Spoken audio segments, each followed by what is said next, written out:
கர்த்தர் மேண்டதாக தேவதாசனம் நீதிமொழிகள் 28ஆம் அதிகாரம் 13ஆம் வசனம்.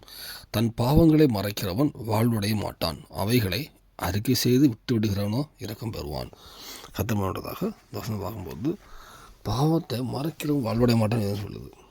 நம்ம இந்த வாழ்க்கையில் நம்ம வாழ்ந்துட்டு இருக்க ஒவ்வொருத்தருமே அநேக பாவங்கள், நம்ம எவ்வளோ பரிசுத்தமாக இருந்துச்சும் பாவம் வந்துடும் சில டைமில்.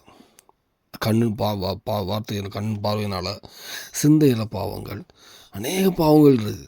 நம்ம பாவம் செய்யலை, நம்ம பசுத்தமாக வாழ்ந்துட்டுருக்கோம் அப்படின்னு நம்ம சில தவறு இருக்கும். சில பாவங்கள் முதல்ல செய்யும்போது உணர்த்தப்படும், அதை 2-3 ட்ரிப் செய்யும்போது அது சரியாகவே ஆயிரும். அது பாவ லிஸ்ட்டு மனசு ஏற்றுக்காது, வேறு புதுசு பாவங்கள் நினச்சிட்ருப்போம். அப்போது என்றைக்கு நம்ம பாவத்தை நம்ம செய்யலைன்னு இருதயமாக சொல்லுதோ அன்றைக்கி நம்ம வாழ்க்கையில் கர்த்தருடைய பசுத்தாய் நம்ம எடுக்க மாட்டோம், நம்ம கர்த்தருடைய பிரசனத்தோடு வெளியே போயிடும், வாழ்வுடைய மாட்டோம் எதுவும் சொல்லுது. ஆனால் பாவம் செய்யும்போது அந்த பாவம் ஒரு உணர்த்தப்படும், சின்ன தவறு பாவமாக இருந்தாலும் அது உணர்த்தப்படும் போது அதை அறிக்கை செய்து விட்டுவிட கர்த்தருடைய பலன் கேட்டு வாழ்ந்தீங்கன்னா கண்டிப்பாக உங்கள் வாழ்க்கை ஆசீர்வாதமாக இருக்கும். தேவனுடைய இரக்கத்தை நீங்கள் பெறுவீங்க. பைபிள் பார்த்தீங்கன்னா இப்போ அவர் பேதுரு அநேக தூஷிப்பார், இயேசு கிறிஸ்து பண்ணுவார். ஆனால் அவர் மன்னிப்பு கேட்டு வரும்போது அவர் கர்த்தர் அவர் வல்லமையாக பயன்படுத்தினார். அதே அவருடைய சீஷரில் யூதாஸ் பார்த்திங்கன்னா அவர் பாவம் செஞ்சார், அவர் அப்படி மறிச்சே போயிடுவார்.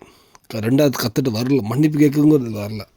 இந்த வேளையில் நம்ம எவ்வளோ பாவங்கள், ஏதாவது இன்றைக்கி ஒரு விஷயம் நம்ம சரியாக தான் இருக்கோம் அப்படின்னு நினச்சிட்டு இருப்போம்னாலும் நாம் நிதானிச்சு பாப்பா எவ்வளோ பாவங்கள் இருக்குமோ, நீ தான் உணர்த்தப்பட பாவங்களை அறிக்கை செய்து விடுங்க. எந்த பாவம் செஞ்சாலும் அதை உடனே அறிக்கை செய்து விட்டணும், மறுபடி விட்டணும். நம்ம அறிக்கை செஞ்சுட்டு போதுமோ அதே பாவம் செஞ்சுட்டு இருந்தோம்னா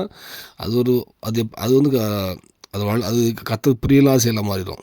ஆனால் பாவத்தை நம்ம உணரப்படும் போது அதை அறிக்கை செய்து விட்டுட்டு கர்த்தரை பலன் கப்புமானால் கண்டிப்பாக உங்கள் வாழ்க்கை ஒரு ஆசீர்வாதமாக ஒரு சாட்சியுள்ள வாழ்க்கை பூமியில் தருவார். பரலோகத்துக்கு உங்களை தகுதிப்படுத்துவார். அநேக ஜனங்களை பரலோகத்துக்கு கொண்டு உங்களை பயன்படுத்துவார். அர்ப்பணிப்பு இந்த போலி பசுத்த வாழ்க்கை வாழ்வோம். தேவன் நம்ம மகிமைப்படும்படி நம்ம வாழ்வோம். அர்ப்பணிப்பும் தேவனுக்கு விஷயவாராக. ஆமென்.